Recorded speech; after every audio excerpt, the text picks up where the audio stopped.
So my name's Cath Bollard. I'm the President of International Society for Cell Therapy. I'm the Professor of Pediatrics and Immunology at Children's National Medical Center and the George Washington University in Washington, D.C. I am also Chief of Allergy and Immunology and run a novel cell therapies program there. So we have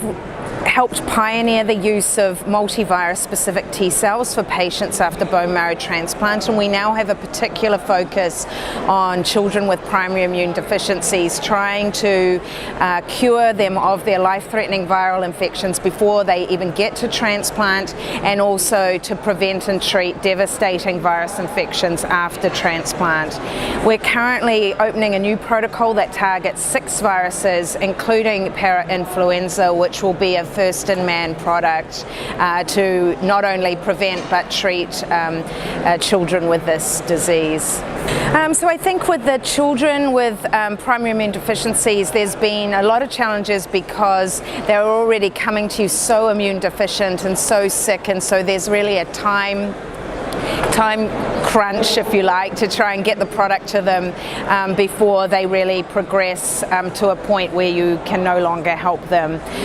The other thing that we've struggled with is how to broaden the applicability of this approach, and we are working on these sort of third-party T cells, if you like, these banks of virus-specific T cells that we then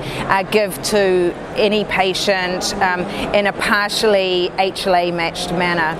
And to do this, we're now reaching out to the Pediatric Blood and Marrow Transplant Consortium and the Pediatric Immune Deficiency Transplant Consortium, PBMTC, PIDTC, to run a multi-center phase 2 study to really show that this sort of novel virus-specific T-cell technology is exportable and efficacious beyond boutique centers. I think